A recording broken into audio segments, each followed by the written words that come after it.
C'est l'un des traits caractéristiques de nos démocraties libérales finissantes, en fait. C'est une situation dans laquelle la lettre des institutions est appliquée, mais où l'esprit des institutions, la morale démocratique, n'est plus là. Je ne sais même pas si on peut parler d'oligarchie libérale, parce que ce qui me semble caractériser la période, c'est la dissolution du projet de l'identité collective en haut de la société. C'est ça l'état zéro. C'est cette société atomisée, complètement gazeuse, où on a l'impression que n'importe quelle embardée est possible. Macron, en ce sens, est un type qui rétrécit très très vite, mais dans une situation de pouvoir extrême. En fait, cette dissolution, c'est tout d'un coup, il s'est dit « Ah bah non, je vais plutôt déclarer la guerre au peuple français, c'est encore plus marrant ». On est tous un peu comme la plèbe romaine. On joue à la démocratie dans le contexte d'une situation économique qui dit qu'on est là à prélever un tribut sur le travail du reste du monde. On se bat pour une part de gâteau qui est produit ailleurs. Aucun programme n'est applicable en respectant les règles européennes, mais au stade actuel, dans la mesure où la gestion européiste traditionnelle de l'économie est en train de mener la France à la faillite, il est clair qu'il n'y a pas d'autre solution que de sortir des règles européennes.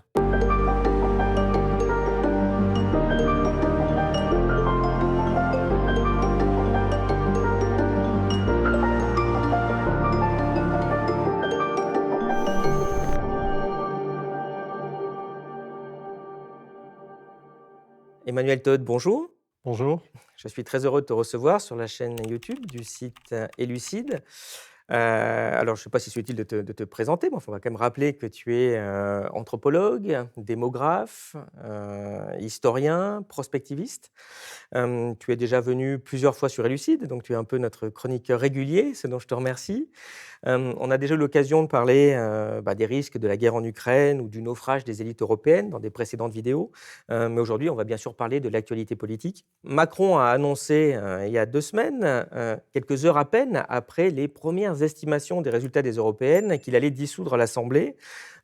Cette décision, qui apparaît comme une sorte de balle contre son camp, est en train de provoquer une forte réorganisation politique. Et on va essayer de comprendre comment on en est arrivé là et surtout ce qui risque de se passer dans les prochaines semaines.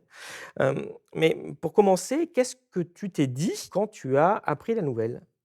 Je l'ai vu comme beaucoup de gens en direct, si on peut dire. Et quand il parlait, d'après son ton, avec son apparence assez étrange, il faut le dire, un peu habité par je ne sais quoi, d'après son ton, je pensais qu'il allait mettre en application l'article 16, c'est-à-dire se donner tous les pouvoirs. En fait, je pensais qu'on allait vers un coup d'État, carrément. Vraiment, sincèrement, je me suis dit, ça va être ça, ça va être ça.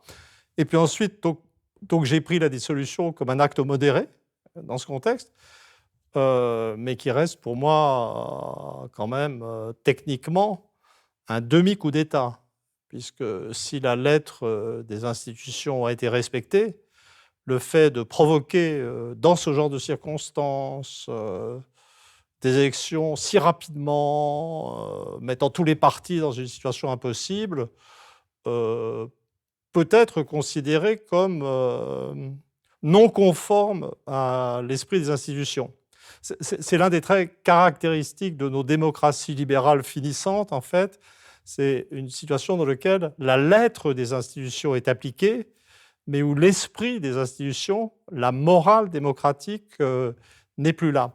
Et en fait, je pense que si la morale démocratique avait toujours été présente, en particulier dans les catégories supérieures de la société, je pense que ce qui aurait dû se produire face à un président se comportant d'une façon violente et étrange, ça aurait été que le président du Conseil constitutionnel, en fait, en l'occurrence Laurent Fabius, convoque ou rencontre la présidente de l'Assemblée nationale, le président du Sénat, et qu'ensemble, ils considèrent et décident que la dissolution était effectivement autorisée par la Constitution, mais que dans ces conditions-là, de façon aussi rapprochée, avec les Jeux olympiques approchant, les risques de désordre, il fallait tout à fait accepter la dissolution, mais exiger ou imposer des élections en septembre,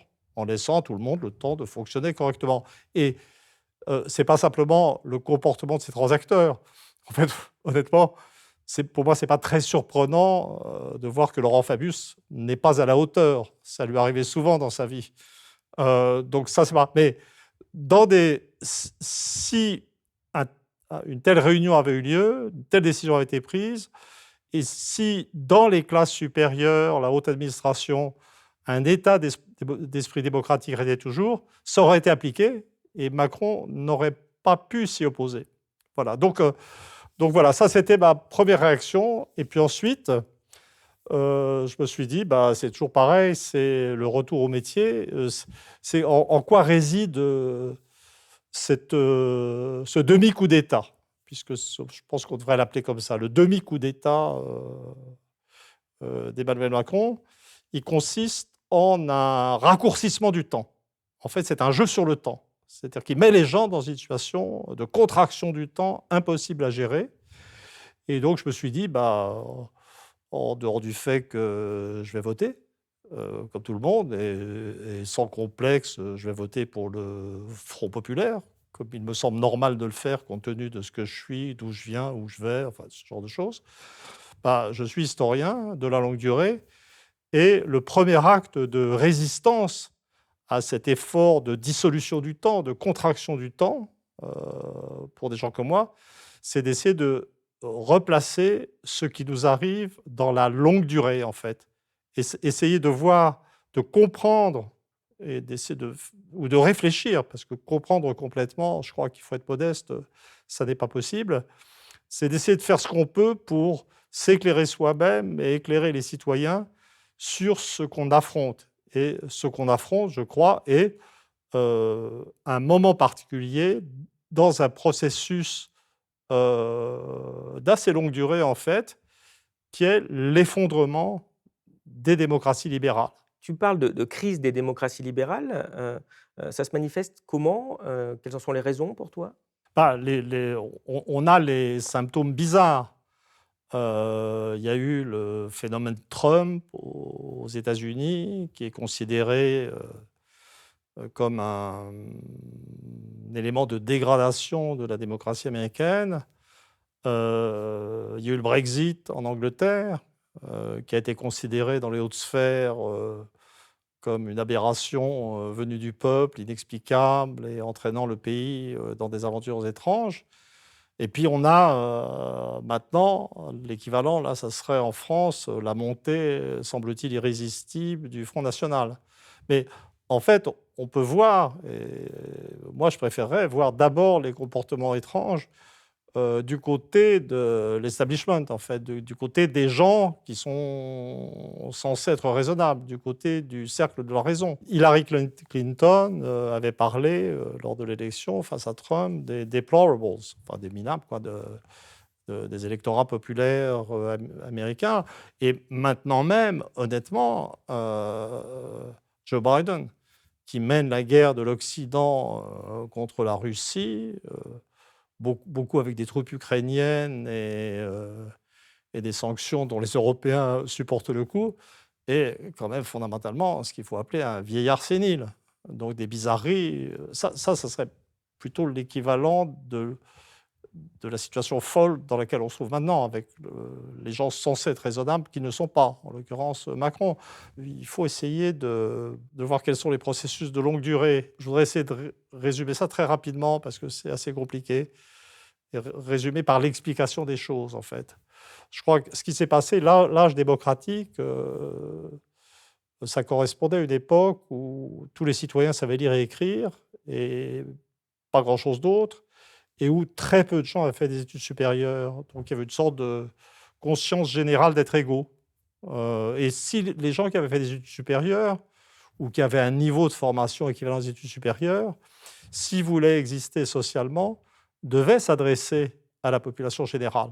Ça, c'est l'âge du suffrage universel, et d'un suffrage universel dans lequel les élus du suffrage universel respectaient les électeurs. Associé à l'alphabétisation de masse, il y avait des grandes idéologies politiques, il y avait celles qui étaient plutôt attachées à la nation, comme le gaullisme, le socialisme, le communisme, enfin, et des équivalents dans les pays, dans les pays anglo-saxons. Et puis, dans dans la phase suivante, après la guerre, s'est développée, ce qui est en soi une très bonne chose, l'éducation supérieure, mais l'éducation supérieure a restratifié la population. C'est-à-dire que au début, on croyait que c'était juste la suite. Les gens se comportaient comme si tout le monde allait faire des études supérieures. Mais la vérité, c'est qu'on est arrivé très vite à une situation de blocage où seulement 30 à 40% d'une génération, d'une cohorte, comme on dit en démographie, faisaient des études supérieures. Et là, les gens qui avaient une formation supérieure se sont trouvés dans une situation suffisamment... Ils étaient minoritaires, bien sûr, dans la société, mais dans une situation où ils pouvaient se mettre entre eux pour exister. Et donc, on a vu se détacher une sorte de classe supérieure éduquée, une sorte vivant dans un entre-soi et capable de se mettre à regarder de haut les gens qui ne les avaient pas suivis dans cette course, les gens qui étaient restés au niveau de l'instruction simple, de l'instruction primaire. Et ça a été l'émergence de l'élitisme. L'élitisme est né avant le populisme, en fait. En France, c'est au moment de Maastricht que ce clivage est apparu, que les gens qui avaient concocté le traité de Maastricht, qui était soutenu par les classes éduquées supérieures, se sont mis à parler de façon méprisante des misérables employés ouvriers qui n'étaient pas d'accord pour renoncer à l'existence de leur nation. Donc ensuite, ce clivage selon l'éducation est devenu structurant. Donc on était finalement, on s'est retrouvé, les démocraties libérales se sont retrouvées dans une situation assez étrange où la base de la démocratie était là, le suffrage universel. Tout le monde savait lire et écrire, tout le monde pouvait participer aux élections. Mais les gens d'en haut, auxquels appartenait par définition toute l'administration et la députation surtout, sous toutes les formes de représentation, où les élus et l'administration ont commencé à se considérer comme appartenant à un monde différent du monde populaire et où finalement ne reconnaissaient pas la légitimité du vote populaire. À ce stade, la vie politique est devenue, là je me réfère seulement à la France, une sorte de théâtre.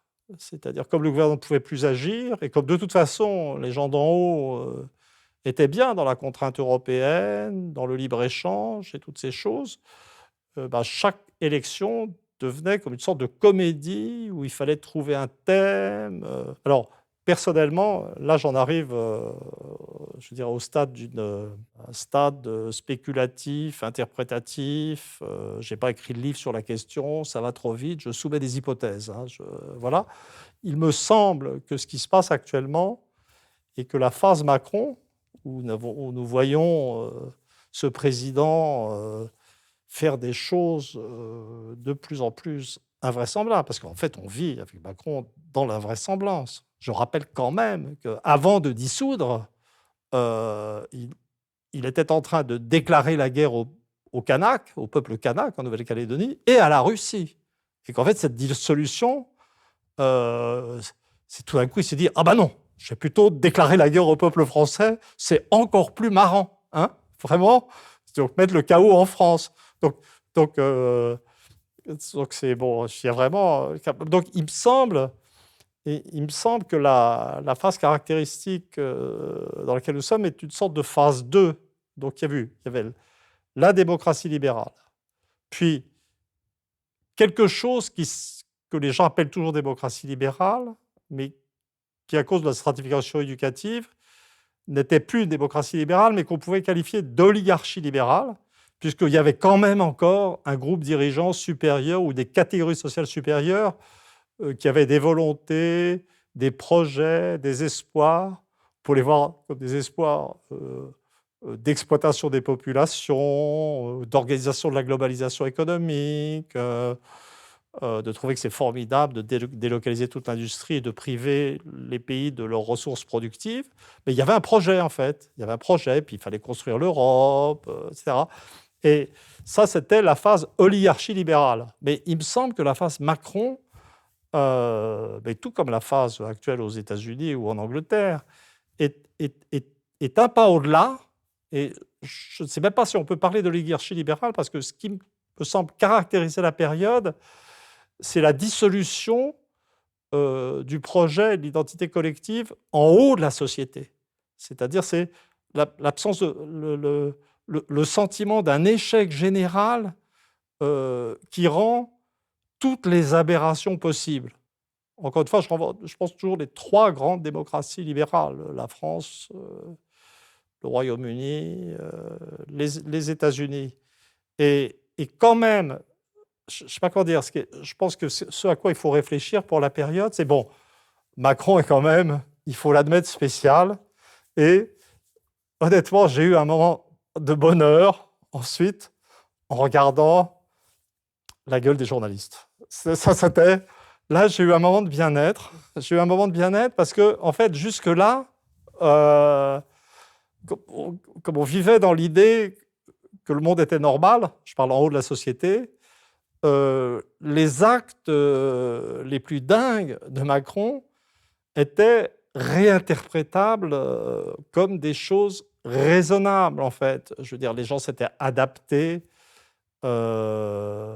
à la mise en folie de la France par des taxes à l'époque des Gilets jaunes. Donc les gens continuent à parler de président jupitérien. Ça fait drôle quand on le dit maintenant. Parce qu'on pense à la foudre et une sorte de mec Jupiter. C'était pas si mal vu quand même, finalement. Jupiter qui devient complètement cinglé, c'est drôle. Ou continuait à parler de... non, mais je pense que j'ai le truc les plus récents, puis à cause de mon travail le plus récent sur la guerre d'Ukraine, j'y pense tellement.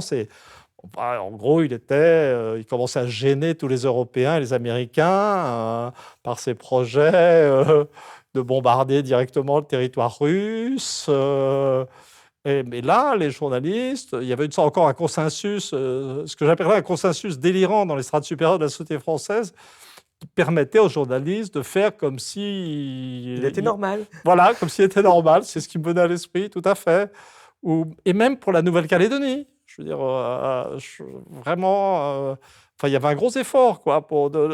Mais là, c'était plus possible, parce que comme les députés de Renaissance et son groupe-là, et les journalistes avaient le sentiment que c'était leur tour d'être attaqués et d'avoir leur existence mise en péril. Là, il y a eu un grand moment de désarroi. Et donc, je crois que pour l'historien, vous savez, c'est un thème classique en histoire. Tout de suite, il défendait plus trop les réformes du chômage un peu violentes en disant voilà, c'est ça. On est peut-être les prochains finalement. Voilà, non, ce qui apparaissait, c'était l'étrangeté du personnage Macron. Mais alors, c'est un problème général en histoire, c'est un thème classique pour les étudiants en histoire. C'est le rapport, j'ose pas dire du grand homme, de l'homme important qui décide à la contrainte historique. Et donc, on arrive généralement à la conclusion qu'il y a une certaine liberté d'action des exécutifs ou des gouvernants, etc., dans leur rapport à l'histoire.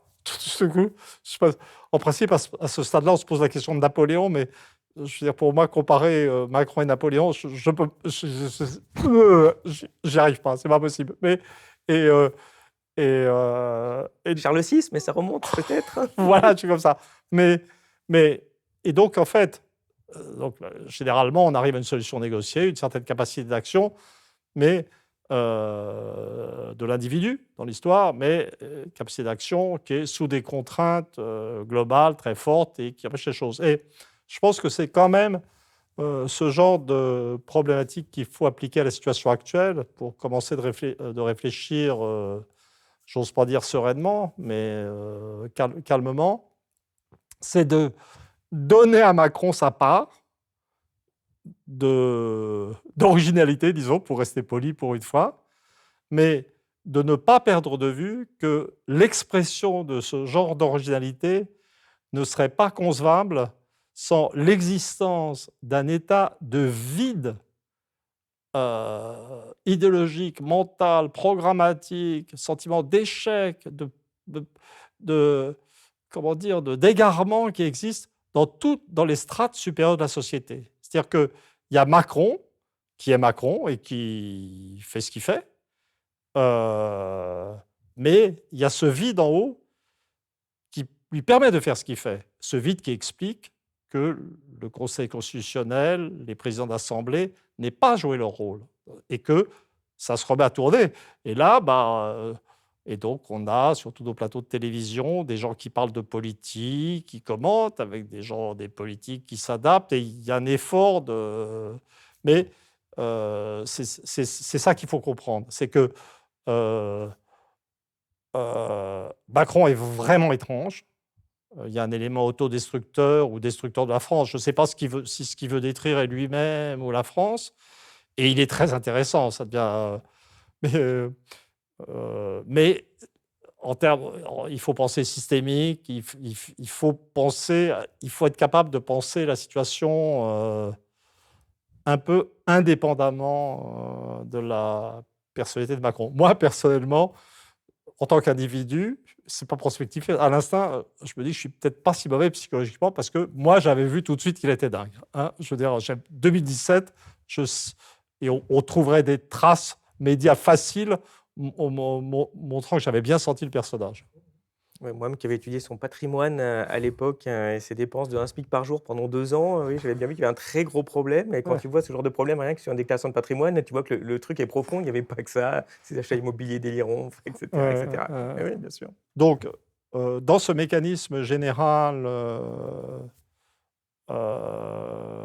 d'effondrement de la démocratie libérale, je distingue clairement 2 temps, c'est-à-dire le stade de l'oligarchie libérale et le stade ultime dans lequel on est de dissolution du système politique, mais qui renvoie à une dissolution générale des idéologies, du corps social, l'atteinte d'un certain état de vide, une phase 3. Au-delà des discussions de petits chevaux qui se concentrent sur les personnalités, politiques, est-ce que tu perçois des causes profondes qui expliquent que la France soit en crise? Avant même de dire qu'elle est en crise, on pourrait essayer de dire ce qu'elle est en termes objectifs, ce qu'on n'entend pas beaucoup en ce moment. Donc la première perception que j'aurais de la France, c'est d'une société qui vieillit et qui s'arrête. Je ne sais pas comment dire. C'est-à-dire qu'entre le milieu des années 70 et la phase la plus récente, l'âge médian de la population a dû passer, je parle en termes d'ordre de grandeur, de 30 à 40 ans. C'est énorme, parce que ça veut dire qu'en fait, un âge médian de la population à 30 ou 40 ans, ça veut dire un corps électoral avec un âge médian autour de 50 ans. Hein, parce qu'il faut retirer les jeunes. Donc à ça. Donc, et d'ailleurs, rien que cet élément nous, nous met directement dans l'une des bizarreries de la situation et dans le sentiment que la politique est un rituel d'inversion. Puisqu'en fait, la vérité, c'est que ce qui est central et important dans la vie politique maintenant, c'est le comportement des vieux et des retraités. Cette simple description d'une France vieillissante, avec un âge médian du corps électoral actif qui doit être autour de 50 ans, nous fait prendre conscience du fait que le processus électoral est super bizarre, puisque les grandes vedettes de cette élection, c'est des gamins. En fait, Gabriel Attal, le grand espoir de Macron, c'est 35 ans.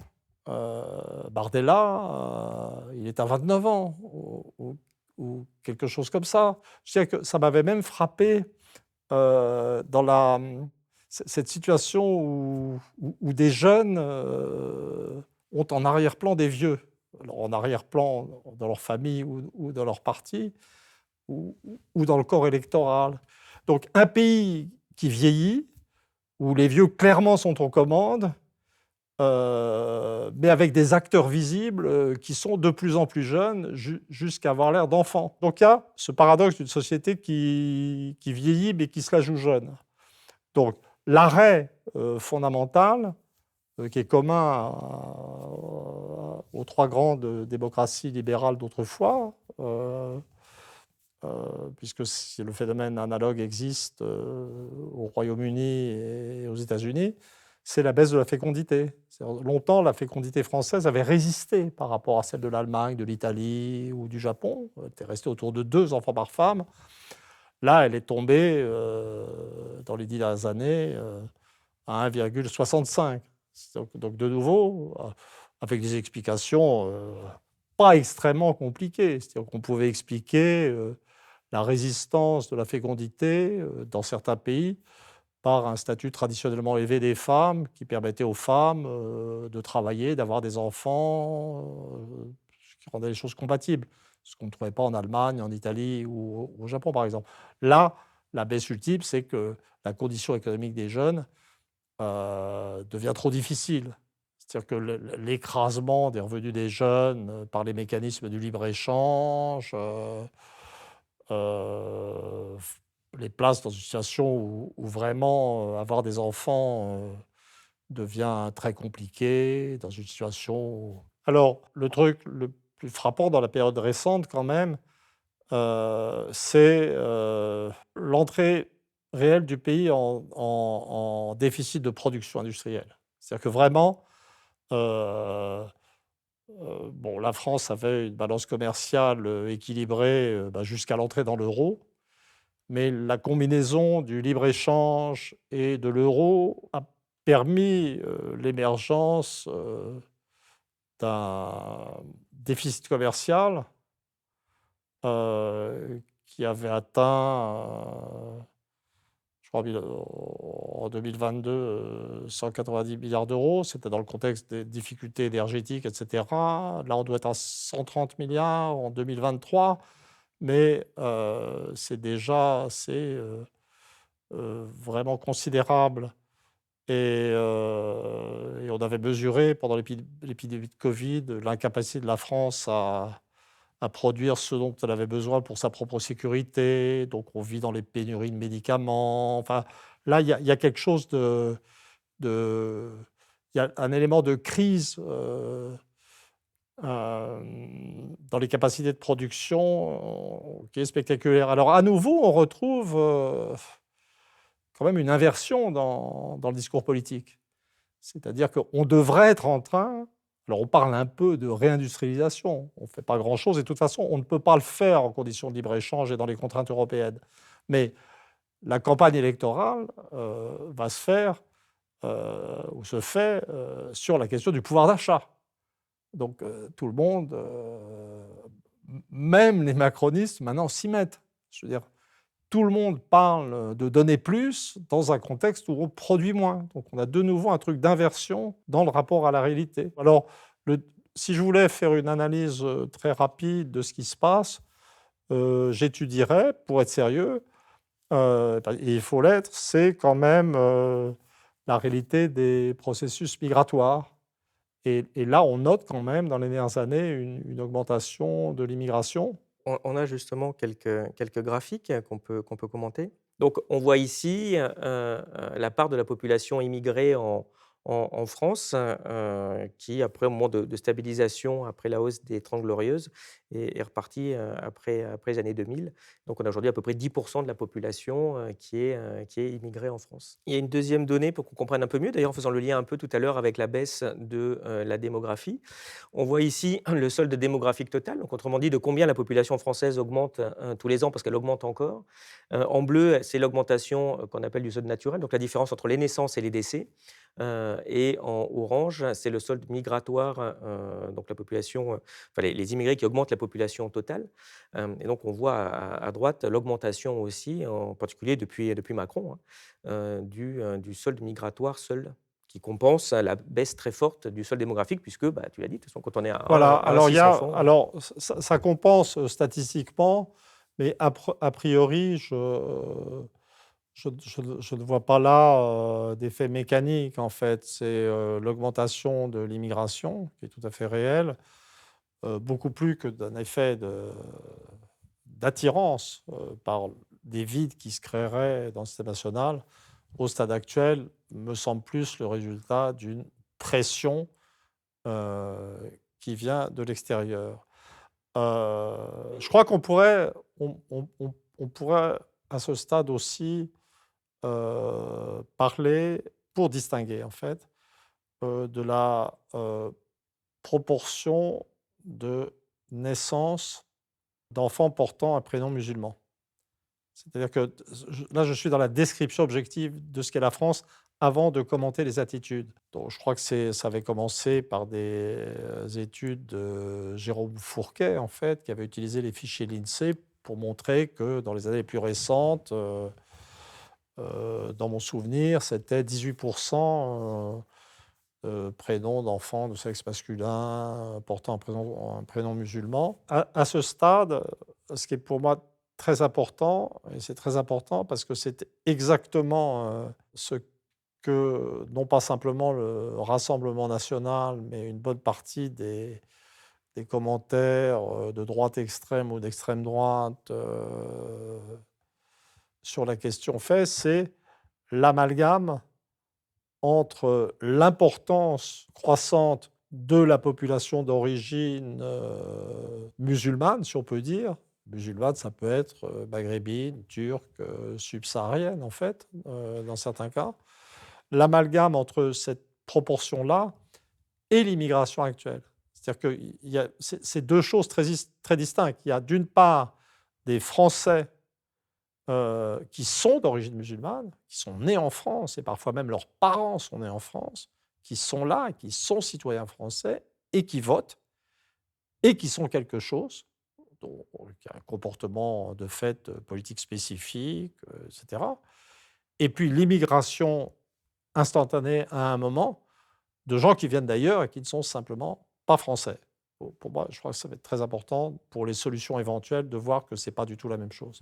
Et c'est sur cette France-là, qui affronte des problèmes démographiques, économiques, heu et d'identité, en fait, qu'intervient la crise politique. Mais il y a, à mon avis, bien autre chose que ces données objectives, dans la crise politique française. Si vous aimez cette chaîne et notre travail, pensez à vous abonner et suivez-nous sur elucide.media. En plus de garantir notre indépendance, en vous abonnant à notre site, vous aurez accès à tous nos contenus, analyses graphiques, synthèse d'ouvrages, podcasts, entretiens exclusifs et articles quotidiens. On compte sur vous. Ce qui est fou, c'est que, à part de très brèves mentions de pouvoir d'achat, pratiquement personne ne parle des causes économiques profondes qui engendrent, les crises. À la fin de ton dernier livre, quand on en avait parlé, dans la vidéo précédente, tu dénonçais le fait que, le peuple s'est vu réduire à une plèbe de consommateurs. Est-ce qu'on peut faire un lien entre ça et la crise politique ou la crise de la démocratie? C'est-à-dire que, la crise de la démocratie, elle a plein de dimensions et effectivement, si on s'en tient au plan économique, ensuite on va passer au plan religieux, j'espère, mais au plan économique, c'est vrai que la démocratie, c'était pas simplement des gens, qui savent lire et écrire, c'était aussi des gens, ou un peuple qui était producteur de ce qu'il consommait. Durant les Trente Glorieuses, en fait, qui est probablement le sommet, de la démocratie, non pas simplement libérale, mais sociale en France, la consommation augmentait. On a vu apparaître la société de consommation, mais cette société de consommation était à la base une société de production. C'est-à-dire que le nombre des ouvriers, a augmenté, en France et puis par étapes, l'introduction du libre-échange et l'accélération, de la globalisation, a fait que les activités de production essentielles ont été délocalisées.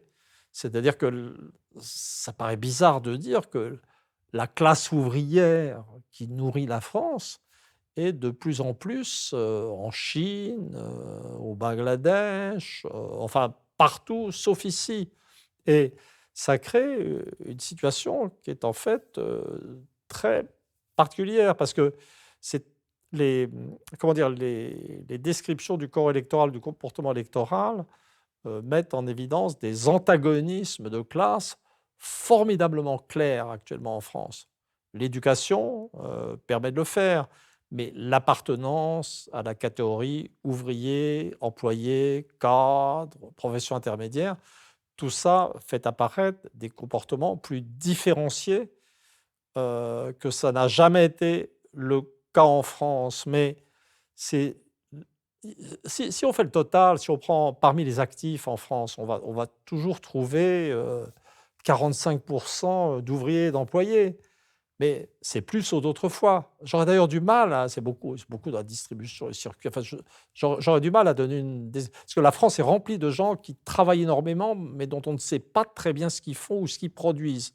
Hein, il y a un élément mystérieux dans les balances matière et emploi de la comptabilité nationale française qui devrait être réelle, en fait. Donc, je dirais que l'un des éléments les plus problématiques des choses qui expliquent l'effondrement de la démocratie en France, c'est d'être dans une situation où les citoyens ne sont plus producteurs, en fait. Je suis tout à fait capable de m'indigner, je l'ai fait très tôt d'ailleurs, sur le racisme antipopulaire qui existe en France. J'ai très tôt dit qu'on ne réglerait pas la question du Front National, ou devenu Rassemblement National, en méprisant les ouvriers ou les employés qui votaient pour le Rassemblement National. Mais dire ça, ça n'est pas, pour ainsi dire, donner une sorte de bénédiction générale à un peuple français qui serait resté ce qu'il était et qui aurait été juste abandonné pour ses élites. La réalité, c'est que peu à peu, ce monde populaire, dont les revenus sont menacés, qui est soucieux de son pouvoir d'achat, qui commence à avoir de grandes difficultés parce qu'on entre vraiment en crise, euh, pour ce qui reste de pouvoir d'achat, qui à l'échelle du monde est quand même très élevé, euh, vivent assez largement de l'extraction d'un surplus économique qui vient d'ailleurs. C'est-à-dire que c'est ça qui est très difficile à voir dans une situation, c'est que euh, la démocratie française, c'est des catégories socio-culturelles très opposées, très antagonistes. Mais tout le monde vit un peu d'un surplus qui est prélevé, grâce aux des termes de l'échange favorable, aux mécanismes financiers, dans le reste du monde. Donc en fait, on est tous un peu, je me mets dedans hein, pour qu'il n'y ait pas d'ambiguïté, on est tous un peu comme la plèbe romaine. C'est-à-dire, et donc on joue à la démocratie dans le contexte d'une situation économique qui dit qu'on est tous là à prélever un tribut sur le travail du reste du monde. Et donc, en fait, le débat politique, surtout si on reste dans le cadre d'un débat qui éventuellement parle du déficit des comptes publics, mais ne s'intéresse jamais, ou si peu, ou si rarement, à l'équilibre de la balance commerciale. Mais il n'y a pas que la balance commerciale, même quand elle est à l'équilibre, on est exploiteur du reste du monde. Les termes de l'échange nous sont très favorables. Et donc, en fait, si on ne parle que de pouvoir d'achat, ou de distribution de pouvoir d'achat, ou de modification de la relation de pouvoir d'achat, en fait, on est peut-être tous comme des gens qui se battent pour savoir qui va le mieux profiter. Catégories privilégiées, jeunes éduqués supérieurs maltraités qui votent pour LFI, maltraités économiquement, ou électeurs populaires du Rassemblement national. On se bat pour une part de gâteau qui est produit ailleurs et qui ne coûte rien. C'est très particulier. Je ne pense pas que ça soit propice à la floraison d'une mentalité démocratique. Mais est-ce que parce que tout le monde devient finalement l'espèce des exploiteurs du prolétariat chinois, que le pays glisse à droite? Bah, c'est la conclusion inévitable. Alors, ça ne laisse pas. Je veux dire, il ne faut pas oublier les inquiétudes d'identité. Moi, je prends très au sérieux les questions d'immigration, de peur des gens, du changement de composition culturelle de la population. Et je crois aussi que les gens des milieux populaires savent que les jouets qu'ils achètent pour leurs enfants sont fabriqués en Chine, que les vêtements qu'ils achètent sont fabriqués au Bangladesh ou ailleurs, et qu'il y a une semi-conscience euh, dans les milieux populaires se sentant les plus opprimés par les élites françaises ou autres, il doit y avoir une semi-conscience qui font partie des profiteurs du monde quand même. Qui dit profiteur, dit de droite. Est-ce que les causes économiques sont si déterminantes que ça dans la compréhension du monde? Bah, ça existe, je crois, il faut admettre que ça existe, que c'est fondamental, et ça va redevenir de plus important. C'est-à-dire qu'on peut même attendre de l'aggravation des conditions matérielles, des évolutions idéologiques très importantes dont on ne peut pas encore dire ce qu'elles sont. Mais pour moi, au bout du bout, c'est pas la clé du vide politique français actuel. C'est au bout du bout, il y a l'évolution religieuse de très longue période et la fin de cette structuration religieuse. Oui, parce qu'on peut dire que, les conditions matérielles, donc économiques, sont le moteur de l'histoire, mais, qu'il y a un autre élément qui est généralement très peu commenté et dont tu es spécialiste, c'est le rôle de la religion. Comment est-ce que la religion s'est structurée et qu'est-ce que ça nous permet de comprendre? C'est-à-dire qu'il faut bien voir qu'une société, c'est effectivement des activités de production, des mécanismes d'exploitation ou d'externalisation d'ailleurs de l'exploitation, mais ça doit aussi comporter la croyance des individus en une identité collective. C'est-à-dire les individus doivent avoir le sentiment d'appartenir à un groupe qui fait qu'il y a une société en fait, avec ses conflits internes, mais quelque chose qui existe.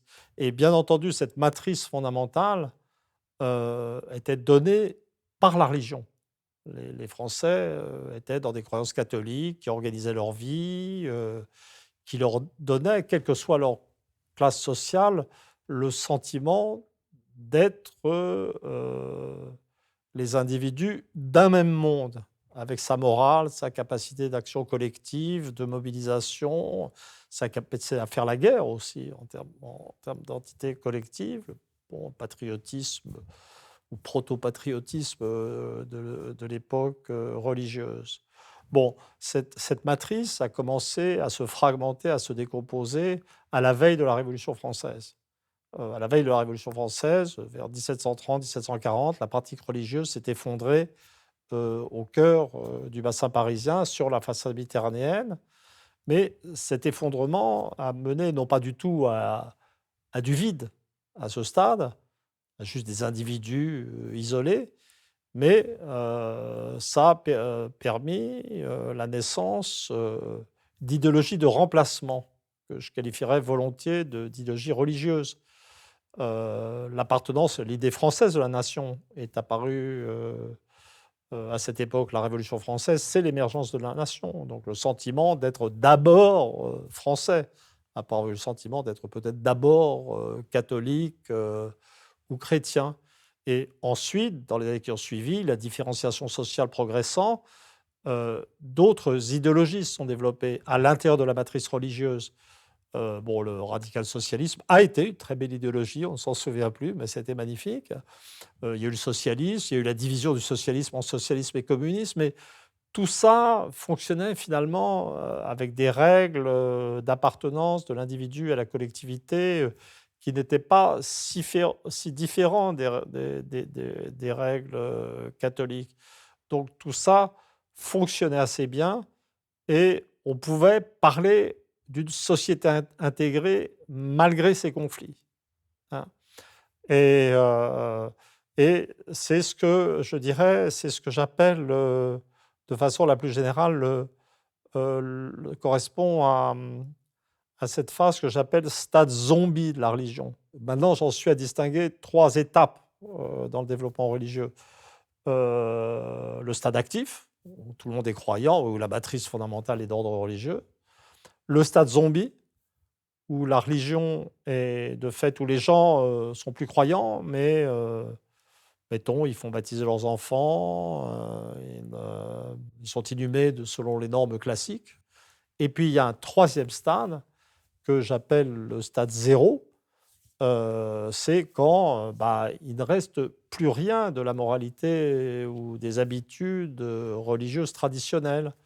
Donc, que je le situe, les gens cessent de faire baptiser leurs enfants, les gens commencent à pratiquer la crémation plutôt que la mise en terre, puisque c'est pratiqué pas cher, hein, et que la résurrection des corps, vraiment, on s'en fout, c'est plus le problème. Et puis le mariage, surtout, change de sens, où le mariage au sens traditionnel disparaît. Moi, j'avais utilisé l'apparition du mariage pour tous, en dehors de toute question morale personnelle. Sur le fond, ça ne m'intéresse pas trop. Le fait qu'un homme puisse épouser un homme, une femme une femme, là, on sort complètement de la matrice religieuse. Donc, ça permet de dater. Donc, dans le cas de la France, ça mettrait 2013, atteinte du stade de la religion zéro, qui est définie non pas simplement par la légalisation de ce mariage, mais par l'acceptation de la population de ce que ce mariage, etc. Alors, euh, sur le plan social, global et politique, ces stades successifs de la religion sont vraiment très importants.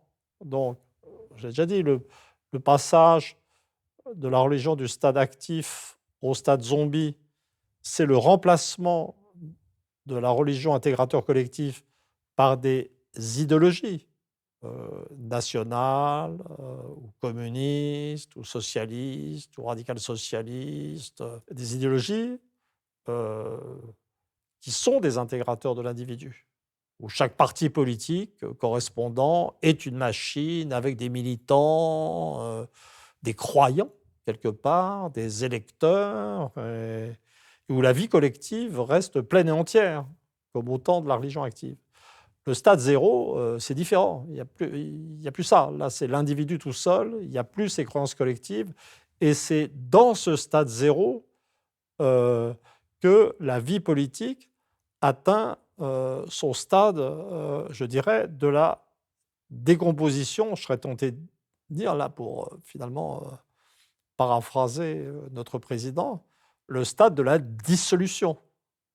Et, et actuellement, ce qui caractérise la société politique française, c'est la disparition des forces politiques organisées intégratrices. Il y a des partis en théorie. Il y a des partis, mais c'est des partis qui ont des chefs, ça c'est sûr, qui ont quelques cadres, mais très très peu de militants. Donc les premières idées qui viennent d'ailleurs concernent en général les syndicats. Justement, on a un graphique qui montre l'évolution des membres de la CGT et du Parti communiste. C'est intéressant de voir ce que ça a donné comme évolution. Je dirais que du point de vue statisticien, c'est le graphique sympa qui parle tout seul. Donc on pourrait donner une conjoncture, on voit un petit regain dans les années 70. Enfin, on voit bien le mouvement Dans la général. En gauche, effet. l'arrivée de Mitterrand au pouvoir, mais la tendance générale, en particulier depuis le début des années 80, est quand même assez claire. En fait, il y a un élément qui m'a fait prendre conscience assez récemment de l'atteinte du stade zéro idéologique à la CGT, en fait. L'idée que, bon, si vous preniez les cartes respectives de la CGT et de la CFDT depuis la déconfessionnalisation de la CFTC. Hein. La CFDT n'était plus officiellement un syndicat chrétien. Mais quand on regardait les élections professionnelles, la carte du vote pour la CFDT, c'était la vieille carte du catholicisme. Donc là, c'est un catholicisme devenu zombie d'une deuxième manière. Et puis la carte de la CGT, c'était la carte de la laïcité, en fait. Mais là, actuellement, je pense que les gens qui ont le courage de nous regarder pensent plutôt immédiatement aux partis politiques comme le classique, les Républicains ou les partis de gauche, le Parti socialiste, comme ayant perdu tous leurs adhérents et leurs militants. Mais ça serait tout à fait vrai du Rassemblement national, qui, au-delà de ses 31-32% de voix aux élections, de sa direction familiale extrêmement stable, a, selon les estimations, entre 20 et 80 000 adhérents, mettons 40 000, c'est-à-dire rien du tout. Et est-ce que cette atomisation des individus dont tu parles n'a pas rajouté à ce phénomène, comment dire, une espèce de palette de croyances molles, comme par exemple l'Europe, puisque Macron nous rabat sans arrêt les oreilles avec ce truc-là qui est censé être une valeur pour lui. Encore, on peut se demander vraiment si ça l'est. Ou bien est-ce qu'on ne serait pas tous rendus à une sorte de nihilisme, puisque tu as beaucoup avancé ce concept de nihilisme plus ou moins conscient? Bah, c'est intéressant ton hésitation sur comment situer la croyance de Macron va montrer l'utilité des distinctions zombie zéro. Pour moi, l'européisme, celui qui a mené à Maastricht, était typiquement une croyance zombie. C'est-à-dire qu'il était né, il était soutenu très fortement, il n'y a qu'à regarder les cartes du vote sur Maastricht, par les régions où le catholicisme était en train de disparaître. Hein, la périphérie, la Bretagne, l'Ouest, l'Est, le Sud-Massif central. Donc l'européisme actif, si on peut dire, était une croyance zombie, mais existait, comme le Parti communiste existait, les forces qui s'opposaient.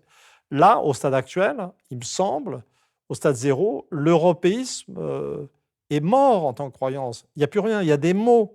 Et en fait, pour moi, l'européisme de Macron, c'est du mot vide de sens. C'est-à-dire, c'est des mots qui restent de la période antérieure, c'est les mots qui traînent dans sa caste, mais c'est quelque chose. Alors, s'ajoute le fait qu'on sait que ça a échoué, que l'euro est toujours là, qu'on ne peut plus s'en débarrasser parce qu'on ne sait pas quoi faire, mais qu'il a abouti à la destruction de l'industrie française, à la baisse du niveau de vie, etc.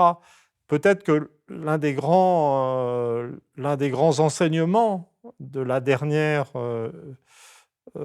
élection européenne, peut-être, c'est l'élection qui aura montré que l'européisme, en tant qu'idéologie zombie, n'existe plus, puisqu'il y a clairement une majorité de forces qui ne s'intéressent plus. Mais de façon caractéristique, d'ailleurs, la mort de l'européisme correspond à un stade où, comment dire, quand l'européisme était vivant, il y avait des anti-européens.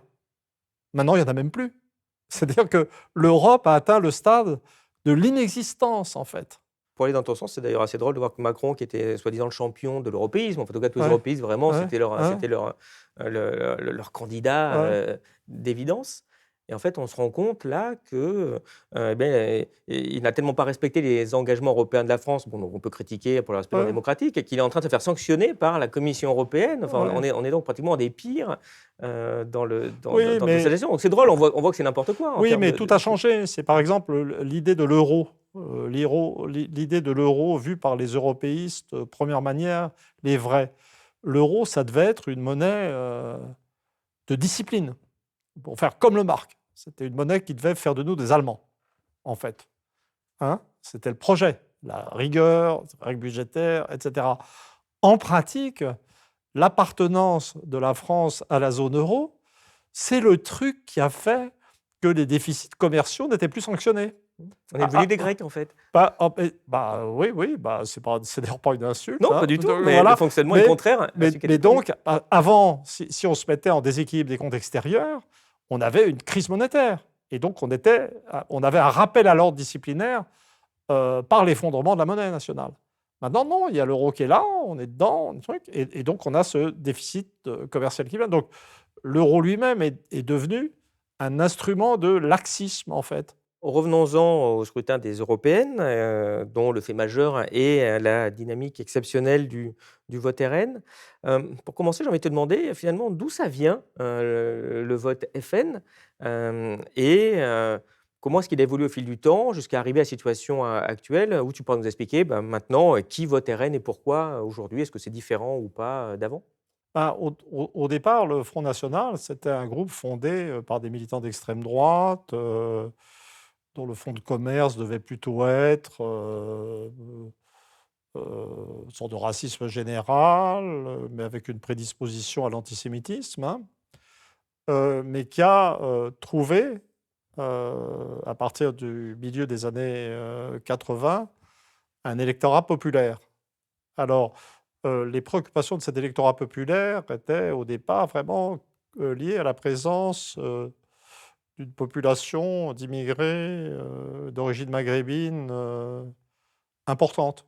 Et si on regarde la carte du vote Front national au début des années 1990, on voit la corrélation très forte avec la présence d'immigrés maghrébins, d'origine maghrébine, algériens, marocains, tunisiens, combinés.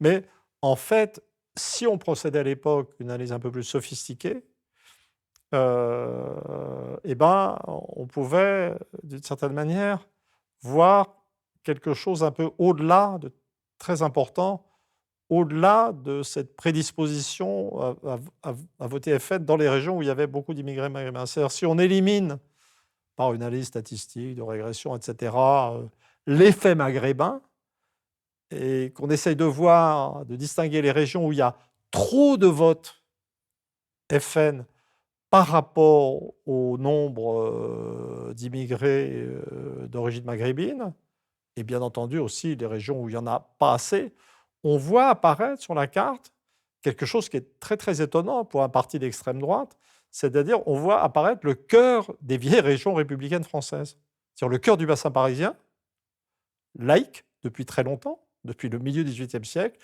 et la façade méditerranéenne. C'est-à-dire rien que l'examen de cette carte conduit à mettre un peu en question les analyses trop simples du vote Front national. Donc, on voit bien que c'est un vote anti-arabe. Il ne faut pas se raconter d'histoire. Et ce qui est commun aux dirigeants, aux électeurs du Front national, c'est une certaine forme de racisme. C'est une forme ou une autre de racisme ou de xénophobie. On voit comment des gens qui sont antisémites et des gens qui sont anti-arabes peuvent trouver un terrain d'entente dans la haine de l'autre. Il n'y a pas de problème. Mais on voit bien que dans les milieux populaires, le Front national est beaucoup plus fort dans les vieilles régions républicaines, en fait. Pas du tout dans les régions de la droite catholique ou des choses comme ça.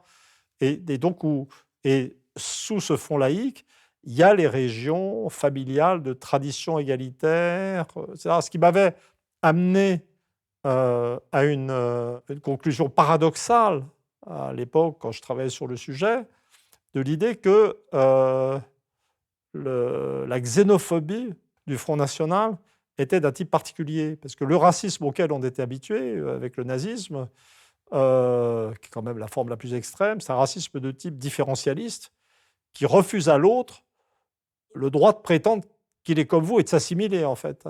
Mais là, en fait, ce à quoi prédispose le genre d'attitude égalitaire qu'il y avait dans la région centrale française, c'est pas ça. C'est au contraire le présupposé de ce que tout le monde est pareil. On est tous les mêmes. C'est dans ces régions-là qu'est née l'idée d'homme universel. Et donc, mais ça doit être autre chose. C'est qu'en fait, bon, c'est vrai qu'il y a un système de mœurs qui est légèrement différent pour les Arabes, avec un statut des femmes plus bas.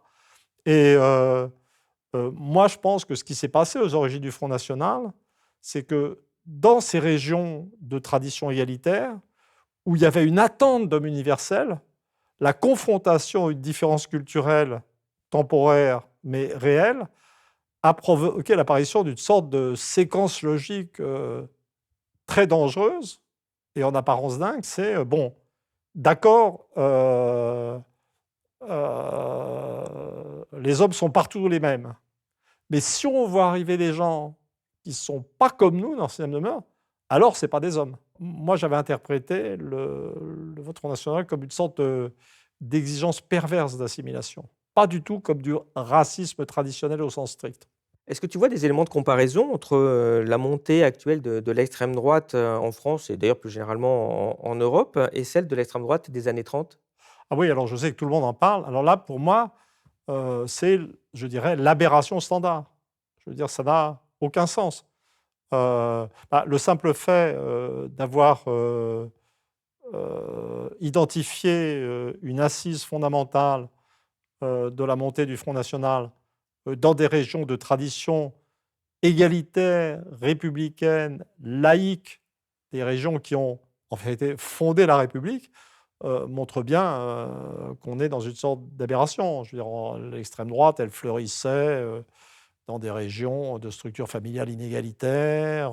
C'est juste, c'est autre chose. Et puis, si on prend en termes de classe sociale, euh, là, on a clairement au départ affaire à un mouvement qui est caractéristique des milieux populaires, du monde des ouvriers et des employés, alors que l'extrême droite d'avant-guerre fleurissait de préférence dans les catégories moyennes supérieures et moyennes, ou la petite bourgeoisie, de la société. Bon, c'est quoi ces milieux populaires? C'est des gens qui sont menacés par le déclin, qui se sentent menacés par le déclin, qui vivent une baisse du niveau de vie, euh, qui ont des préoccupations de pouvoir d'achat, de préservation des acquis sociaux, qui sont angoissés par l'apparition sur le territoire national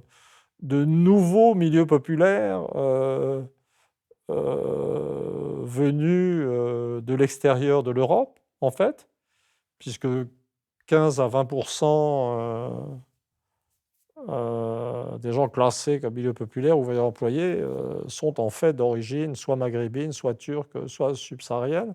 Et donc, je préférais parler de, puisqu'il y a un attachement à un passé révolu ou encore du passé, je préférais parler de conservatisme populaire, en fait, plutôt que d'extrême droite ou de populisme. Et donc, dans ce conservatisme populaire, euh, je mets la possibilité de la xénophobie, en fait. Il n'y a pas de question, puisque l'attachement au passé, c'est l'attachement au passé d'une France où les Français étaient, croyaient-ils, entre eux. Pour en revenir à l'actualité, là, tu nous parlais de l'ancien Front national. C'est quoi aujourd'hui le nouveau Rassemblement national? En tout cas, comment il s'est exprimé dans le cadre de ces élections? Qui a voté RN et pourquoi? Alors, la structure du vote Front national, depuis dans les années 2000, il y a une base qui est très claire et qui est déterminée euh, par la structure éducative, je dirais, et la structure d'âge. C'est-à-dire le meilleur prédicteur du vote Front national, c'est l'appartenance au monde des gens qui n'ont pas fait d'études, en fait, ou peu d'études. Hein. Il y a pas de... C'est là qu'on retrouve l'analogie de structure avec le vote pour Trump, avec le vote pour le Brexit. Il y a une deuxième dimension structurelle des années 2000, qui est le vote de catégorie jeune. Alors, ces choses étant dites, la dernière poussée du vote RN semble le mener, et c'est pour ça que tout le monde a tellement peur, en fait, au-delà de cette assise limitée, segmentée au bas de la structure sociale et aux jeunes qui ne sont pas des dominants sociale. Et donc là, il y a une poussée chez les vieux, puisque plus du quart des plus de 65 ans ont voté pour le RN. Ça, c'est une très grande nouveauté. Mais c'est les vieux pauvres, en fait, quand on détaille. C'est les vieux au-dessous d'un certain niveau de revenu. Donc, on est en train d'assister à une scission du bloc des retraités. Et puis, il y a des cadres qui ont voté. Presque 20% des gens ayant fait plus de 3 ans d'études supérieures ont voté pour le Rassemblement national. Mais en fait, il faudrait aller plus fin et voir quel genre d'études supérieures, puisque le monde des études supérieures est très stratifié lui-même. Et donc, je serais prêt à parier que les gens du supérieur qui ont voté pour le Front national sont les gens de l'inférieur du supérieur. pas voilà, mais ça demanderait à être vérifié. Alors, je précise d'ailleurs que, comme sur Elucide, un de nos buts, c'est de vous donner aussi les moyens de comprendre ce qui se passe et de résister aussi, voilà, à la propagande, des grands médias. On a fait une très grosse, analyse, du scrutin des européennes, très détaillée, avec plus d'une vingtaine de graphiques. On vous met le lien en description. Par rapport à ce que tu dis, à cette évolution, du Rassemblement national, quand on voit son score qui est quand même assez élevé, plus élevé que dans quand même beaucoup de pays, est-ce que tu penses que cette évolution traduit, forcément un changement, de la structure, une augmentation durable ou pas? Pour moi, il n'est pas encore évident que, la poussée de 8 du vote Front national, est en elle-même quelque chose de décisif et qu'elle évoque une mutation structurelle profonde. Alors c'est vrai que les vieux, oui, c'est important, mais c'est les vieux pauvres. C'est vrai que les cadres, c'est important, mais à mon avis, c'est pas le haut du panier. Ce qui, heu, ce qui me ce quelque chose me fait penser que ça pourrait peut-être, être l'effet d'une poussée de fièvre. C'est l'homogénéité de la croissance du vote, Rassemblement national par rapport à 2019 sur l'ensemble du territoire. C'est-à-dire, j'ai déjà vu des poussées comme ça. En 88, il y a eu une poussée comme ça du Front national qui est retombée ensuite. Par exemple, si, le Rassemblement national avait beaucoup plus progressé en Bretagne, que dans l'est de la France, je dirais: «Ah bah, ça y est, il finit de couvrir le territoire national» et la disparition de toute croyance collective, l'atteinte par la Bretagne d'un État religieux zéro après avoir été zombie, produit ça, bon, c'est du décisif. Mais en fait, non, dans la mesure où il y a des petites différences, il a fait encore mieux dans des régions à l'est où il était, déjà, très puissant. Donc je ne sais pas, mais on ne saura jamais parce que finalement, Macron a décidé que c'était très important en procédant à une dissolution. Donc d'une certaine manière, Heu, il a, j'ose pas dire sacralisé la poussée du Front national, mais il a décidé que c'était, un phénomène structurel, ou qu'il fallait un phénomène structurel. C'est-à-dire il a vraiment pleinement joué le jeu du Front national. Bon, après, en conclusion, on voit qu'effectivement, il y a une augmentation importante du score du Rassemblement national, comme 32. Si on ajoute Reconquête, on est presque à 40. Hem, Est-ce que pour toi, ça ne met pas en évidence le risque qu'on a dans nos institutions d'avoir un scrutin totalement non démocratique? Contrairement à tous les voisins européens qui ont des scrutins proportionnels, là, on a un scrutin majoritaire, qui a pu donner une majorité à Macron alors qu'il avait, 20 des gens qui votaient pour lui. Bah, maintenant, il va peut-être donner la majorité, heu, au Rassemblement national alors qu'il est quand même très loin encore d'avoir 50 des voix. Est-ce que c'est pas aussi une Ah, faiblesse démocratique? c'est pas une question de faiblesse démocratique, c'est-à-dire la question du mode de scrutin est vraiment passionnante et je crois que Maurice Duverger avait largement écrit sur ces questions. Ce cas, c'est toujours pareil, dans une démocratie, il y a les règles et il y a les mœurs et il faut que les règles et les mœurs, soient en accord. En fait, donc il y a des pays, des structurations pour lesquelles un scrutin, majoritaire et même à un seul tour, comme le système anglais, est adapté. Il y a des pays pour lesquels, un scrutin, proportionnel, est mieux. Le problème de la France, c'est qu'on est en mutation là et que le scrutin majoritaire à 2 tours avait été formidablement adapté. Il n'avait pas été conçu pour ça d'ailleurs, mais il était formidablement adapté à la gestion, du conflit droite-gauche dans un contexte où les droites étaient plurielles et les gauches étaient plurielles. Donc ça permettait de s'empéguer au premier tour à l'intérieur de la gauche ou à l'intérieur de la droite, et puis au deuxième tour, de faire l'union de la droite et l'union de la gauche. Donc c'était vraiment, mais ça, c'était à l'époque des idéologies et des partis zombies, où les choses avaient une forme. À partir du moment où le territoire français est devenu indifférencié sur le plan des empreintes religieuses, où les notions de droite, de gauche ont perdu leur sens, tu vois.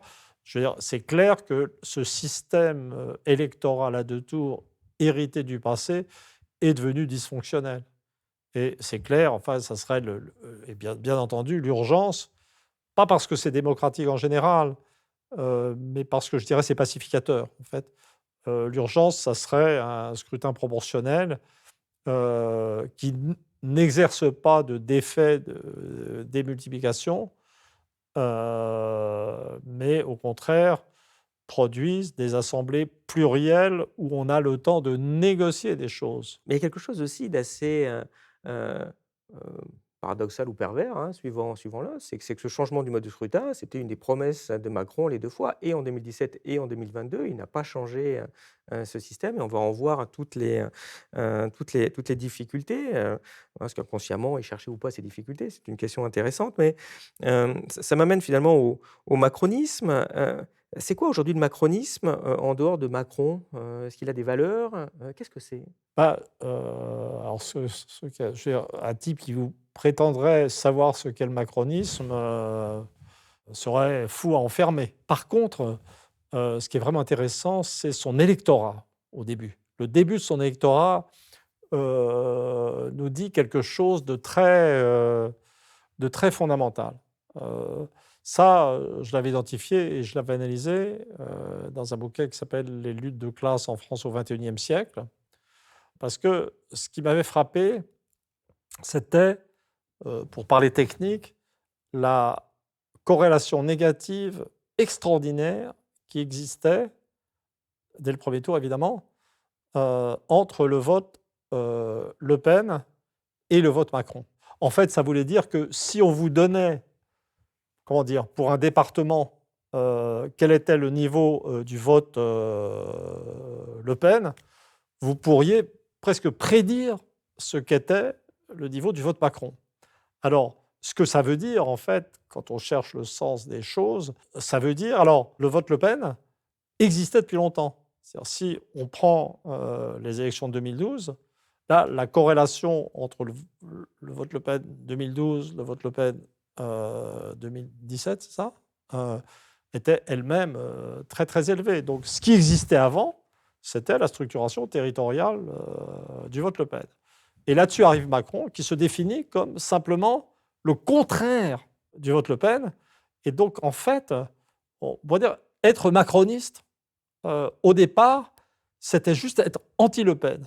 Donc à un niveau profond, ce que ça me dit, c'est que le lepénisme, et le macronisme représentent la même chose. Mais un même chose qui est assez difficile à définir. Pour moi, c'est deux versions du vide, en fait. Je ne sais pas comment expliquer. C'est deux versions du vide de l'état zéro des croyances. Donc là, j'entends des gens aujourd'hui qui disent mais en fait, Macron a encouragé Le Pen, Macron a fabriqué Le Pen, il a mis le RN au centre du débat sur les législatives. Et, et Macron, une fois de plus, dans le commentaire public, présenté, ils ne peuvent pas s'empêcher, comme ayant un rôle quelconque et très important dans tout ce qui se passe. Mais l'important, c'est quand même de voir qu'au départ, c'est le Rassemblement national qui, d'une certaine façon, a fabriqué Macron. En fait, ça veut probablement dire que, à cette époque-là, toutes les idéologies positives du monde supérieur, puisque c'est les catégories supérieures qui ont dominé Macron, n'avaient déjà plus de croyance. Ils ne croyaient pas à l'Europe, ils ne croyaient pas à en fait, ils ne croyaient pas au néolibéralisme, ils ne croyaient plus au libre-échange. Tout avait foiré. Je veux dire, ils le savent quand même en haut. Et donc, la seule chose qui leur restait, c'était la détestation du Front national, tout en étant, je pense, à un niveau profond un peu la même chose. Dans la situation politique actuelle, est-ce que tu penses que, Macron a une chance d'obtenir sa majorité, puisqu'a priori c'était son but? Alors, j'oserais pas aller contre l'avis de tout le monde. Il y a un moment où il faut atterrir des hautes sphères de la réflexion sociologique, ou des soutes, puisqu'on va plutôt dans les profondeurs de la société, et, et constater euh, l'horreur qu'a la plus grande partie du corps électoral a de Macron. Et donc, c'est pas. Je ne peux guère imaginer un sursaut macroniste, mais je ne fais que répéter l'opinion de tout le monde. Voilà. Oui, parce que c'est vrai que quand on voit les analyses, on a vraiment l'impression que non seulement Macron va perdre sa majorité, comme à la rigueur Chirac en 97 quand il a dissous, mais on voit que là, il va aussi dissoudre son propre parti qui semble complètement exploser. Mais est-ce que dans son intention de dissolution, il n'y a pas aussi une manifestation encore de cette dimension nihiliste du président dont tu parles souvent? Comment ça se manifeste? Qu'est-ce que tu en penses? Ah bah, il y a une impulsion nihiliste dans toute la politique de Macron. On sent une détestation des Français, une volonté de détruire, une volonté d'agresser, et cetera. Mais là, c'est pas juste Macron. Dire que Macron est nihiliste, ça, c'est une chose que je ne peux pas faire parce que c'est dire quelque chose sur quelqu'un dont je ne connais pas la psyché et que je ne connais pas personnellement en plus. Et même si je connaissais personnellement, je pense que c'est quelque chose que je n'oserais pas dire. Mais compte tenu de l'existence de toutes ces pulsions de destruction qui existent en haut de la société française, l'ambiance, et de la popularité extraordinaire qu'a eu Macron en haut de cette structure sociale, euh, je pourrais dire que le macronisme est nihiliste. Je pourrais dire, je l'ai déjà fait sans doute quelque part, que le macronisme est la version française du nihilisme, en fait. D'un nihilisme qui est propre, en fait, à la plupart des pays occidentaux. Oui, parce qu'il y a quelque chose d'assez particulier, parce que moi, je connais plein d'électeurs de Macron, des cadres, machin, j'en Mhm. connais plein. Mais je pense que je ne connais pas un macroniste au sens de ces députés, de ces ministres qu'on voit là, qui sont des gens, tu as employé le mot, que je trouve vraiment pervers, qui sont prêts à mentir, mais pas comme un homme politique le fait habituellement, mais vraiment qui n'ont aucune morale, aucun principe, qui c'est la Ouais. malhonnêteté incarnée. C'est dû à quoi ça? Mais c'est pas leur faute. Il faut vraiment, c'est pas leur faute. C'est c'est un individu pour exister, pour être fort, a besoin de la pluie de croyance collective. L'illusion fondamentale, bah, je dirais, de ma génération, euh, qui a fait 68, si on peut dire, euh, c'était de croire que la disparition des croyances collectives allait nous libérer, produire un individu plus grand, en fait. Mais je veux dire, s'il n'est pas dans un groupe qui valide une morale et qui encourage au bien, en fait, en vertu de cette morale, l'individu n'augmente pas, malgré la vogue du développement personnel et de toutes ces choses. L'individu rétrécit, puisque le groupe lui donne des objectifs, des capacités d'action qui élèvent au-dessus de lui-même. Donc, quand on est dans cet état zéro des croyances, où il n'y a plus de morale qui aide l'être humain bah, dans sa vie quotidienne, dans son action, qui donne du sens aux choses, même si c'est un sens absurde. Un sens absurde est très bien aussi pour vivre. De toute façon, la vie n'aura pas de sens. Tout sens qui sera donné sera absurde. C'est pour ça, vraiment, je regarde très égalitaire dans mon rapport aux croyances. Mais sauf certaines quand même, hein. Et donc, on est dans une phase de contraction des individus. C'est-à-dire, on- on est passé de l'individu existant et raisonnablement encadré par son appartenance à la nation, à des partis, à des groupes, etc., à un individu libéré qui rapetisse sans cesse. Mais comment dire, je crois qu'il faut voir ce qui se passe. Je veux dire, Macron, en ce sens, est un type qui rétrécit très très vite, mais dans une situation de pouvoir extrême. Mais tu disais des individus qui respirent. Quand je vois réapparaître Hollande, quand je vois apparaître Cahuzac, Cahuzac, je veux dire, soutenu par Macron indirectement, hein. Voilà, je veux dire, c'est dans le genre, tout est possible, n'importe quoi. C'est ça l'état zéro. C'est cette société atomisée, complètement gazeuse, où on a l'impression que n'importe quelle embardée est possible. Mais là, on parle beaucoup du macronisme, mais qu'en est-il des dirigeants du RN? Bah, c'est les mêmes, en fait. Je veux dire, si j'applique le terme d'état zéro des croyances, d'état zéro de la morale politique, de nihilisme, les gens du Rassemblement national, je dirais, au risque de faire rire, je dirais, ce sont des Français comme nous. Et donc, ils sont sans doute tout aussi peu attachés à leurs croyances et capables de toutes les embarder et de tous les accords et de tous les compromis. On sent des évolutions. En fait, on sent quand on voit la campagne de Bardella, euh, on- en fait, on sent déjà que le Rassemblement national lui-même pourrait aller n'importe où. Pour illustrer ça, moi, il y a encore une déclaration de Macron, enfin, c'est pas la première, hein, moi, qui m'a particulièrement choqué il y a quelques jours, quand il a déclaré, mais tranquillement, hein, qu'il dénonçait le programme du nouveau Front populaire comme étant totalement immigrationniste, alors que, comme on l'a vu tout à l'heure, c'est le président le plus immigrationniste depuis les 30 Glorieuses, donc on peut même pas comparer, c'était pas du tout la même époque, le même contexte, en fait. Donc déjà, mais il ment à un point, mais qui est pathologique. Enfin, je veux dire, là, pour le coup, hein, c'est très loin du Euh, mensonge politique classique, de façon, je vais réduire la Non, fracture sociale. c'est Et surtout, qu'est-ce que ça dit de ce qu'il est capable non, de faire non, derrière? il faut être plus sympa avec Macron.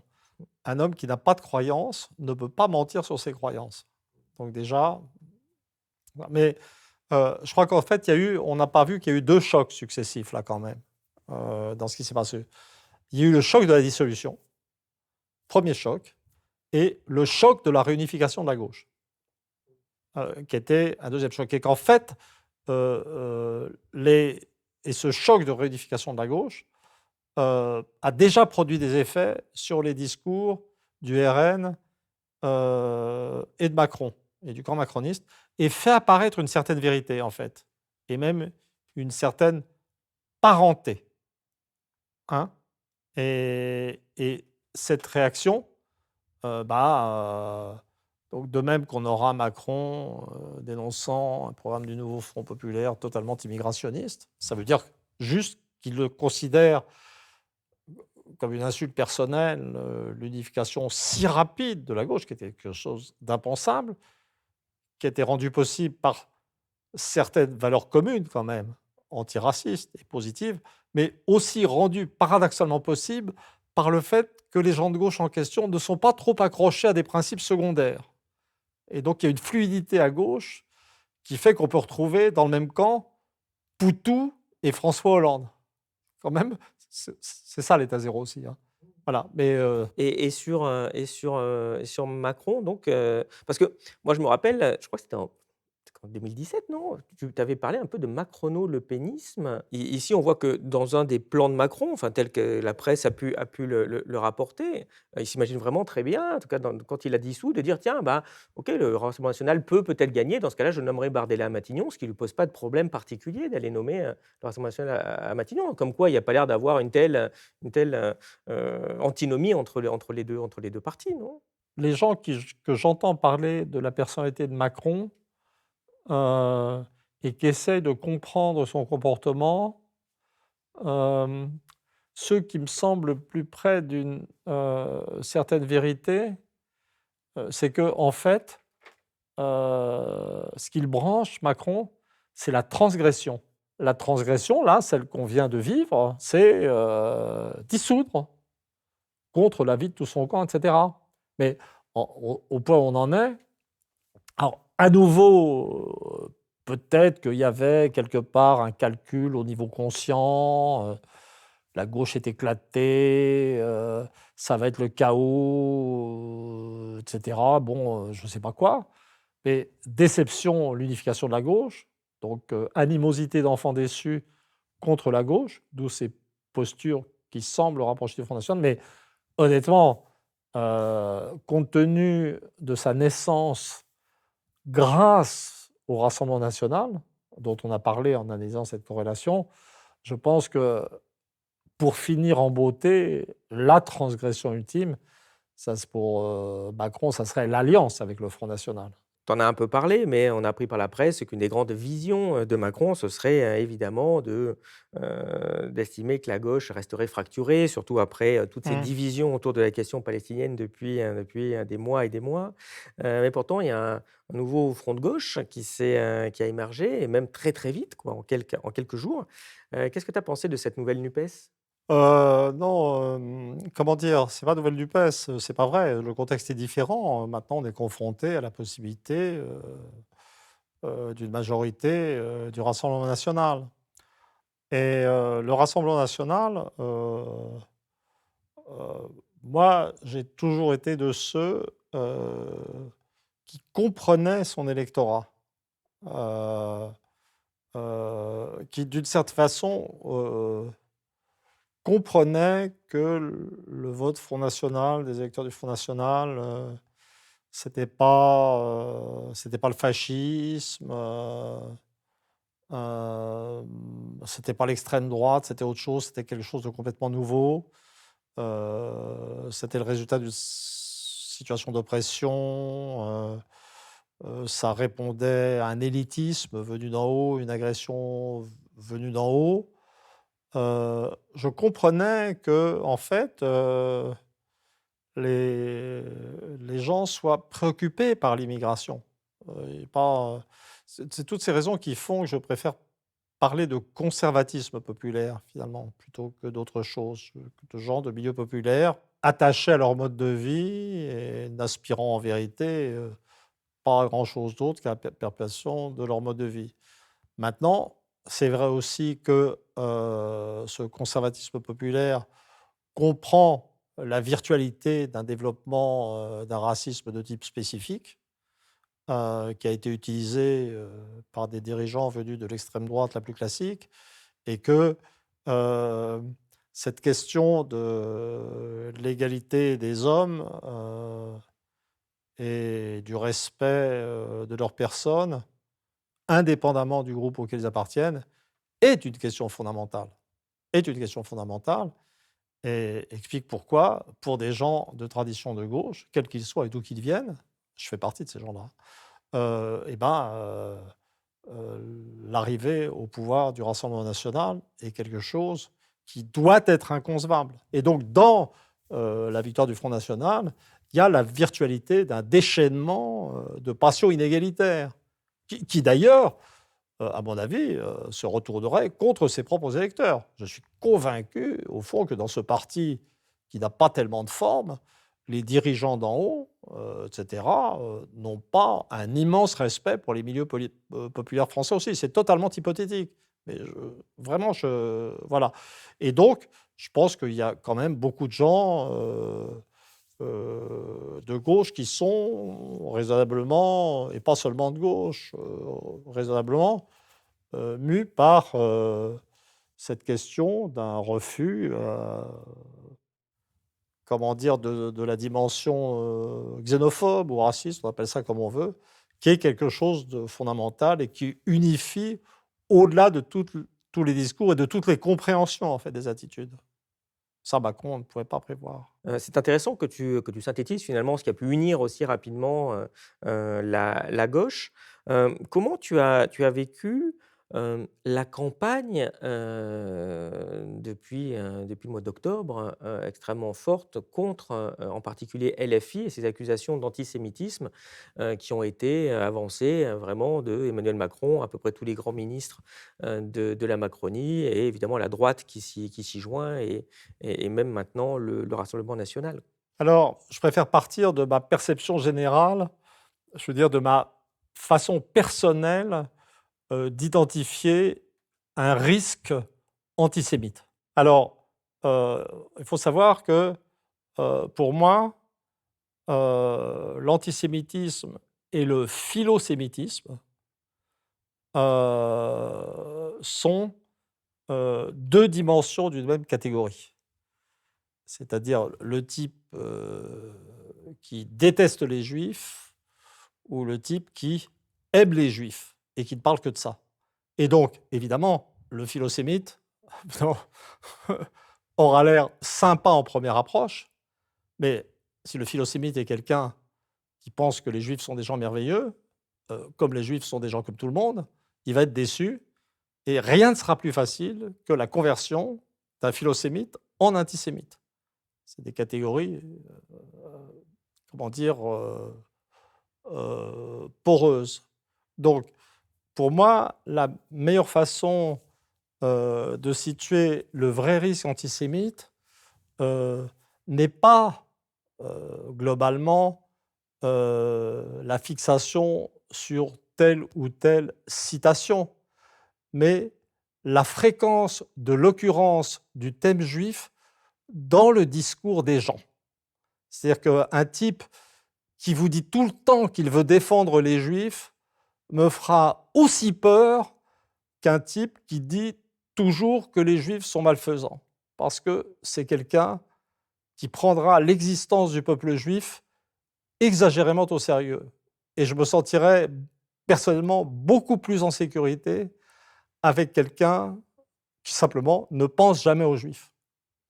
Et en ce sens, toutes les déclarations de droite ou venant du Rassemblement national, tout d'un coup complètement obsédées par l'antisémitisme, etc., me, me paraissent, alors là je parle en tant que d'origine juive, beaucoup plus inquiétantes que les 2 ou 3 âneries antisémites qui sont sorties à LFI à un certain moment de troubles liés aux événements de Gaza.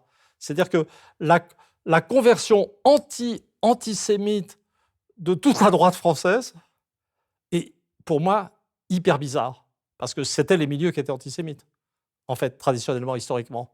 Et donc, je reconnais tout à fait la menace d'un retour de l'antisémitisme. Je connais, j'ai écrit dessus d'ailleurs, l'antisémitisme dans les banlieues françaises.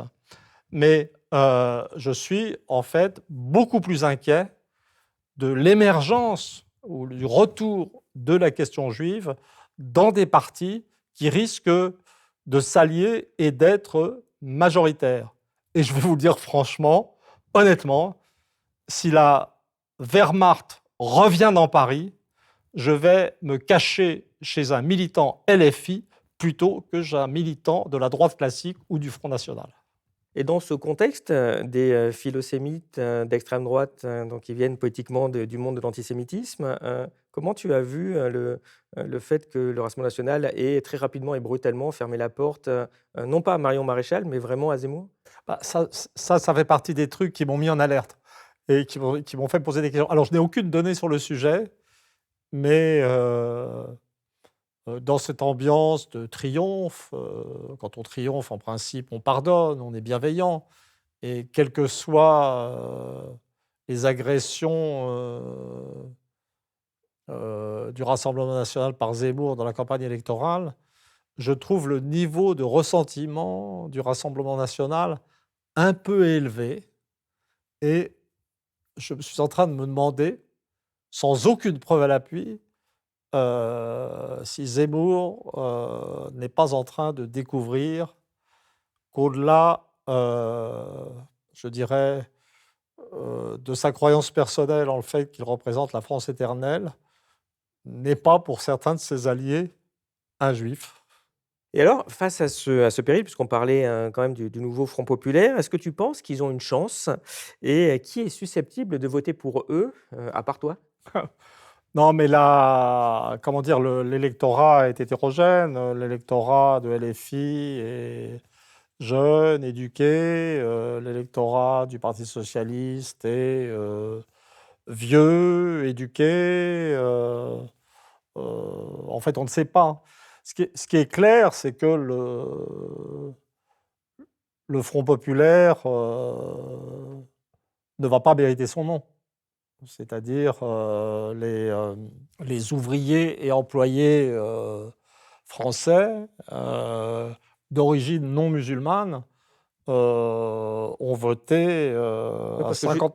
justement, oui, je te coupe pour qu'on voit le graphique en même temps, parce on a beaucoup travaillé sur ce sujet-là. Donc ici, on a essayé de segmenter un peu quel était le vote aux européennes suivant les catégories socio-professionnelles, en tout cas entre la population entière, entre les classes populaires, donc autrement dit les ouvriers plus les employés, et enfin en essayant de segmenter ces classes populaires entre musulmans et non musulmans, parce que quelques sondages ont été faits. Ah, c'est un graphique qui nous montre à quel point l'origine religieuse est déterminante dans le vote des gens.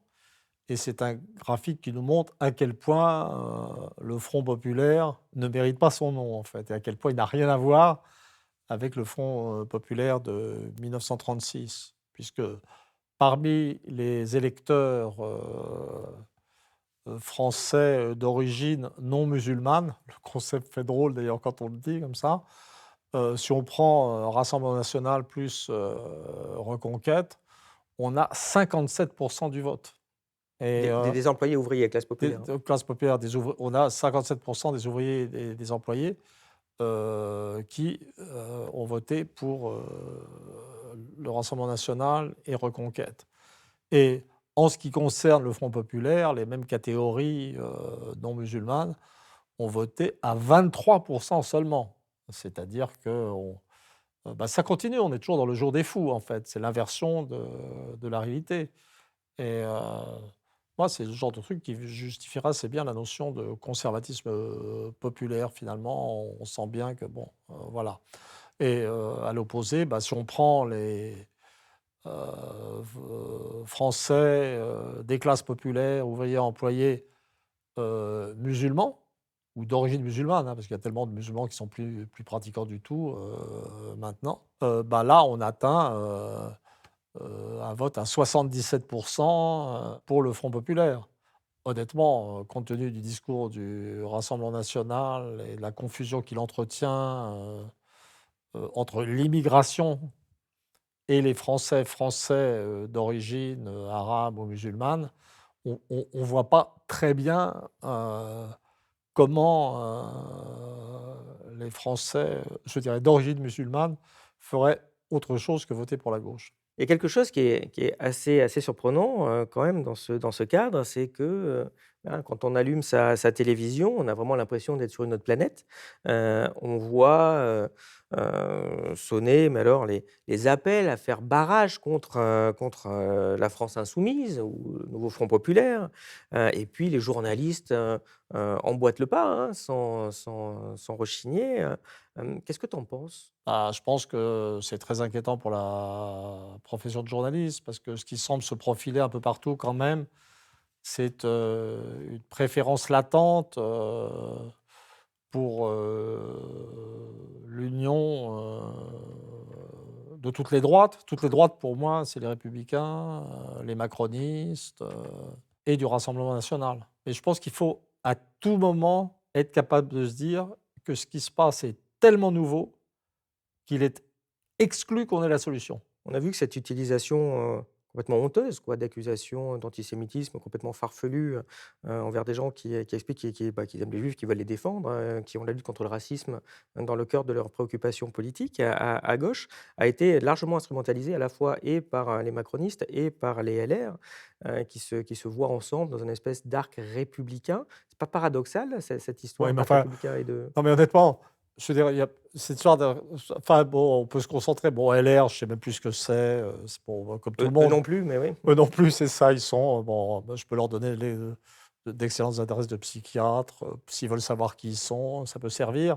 Mais c'est la posture actuelle macroniste qui se présente comme en lutte contre les extrêmes et comme parti centriste, alors qu'il est en situation de demi-coup d'État.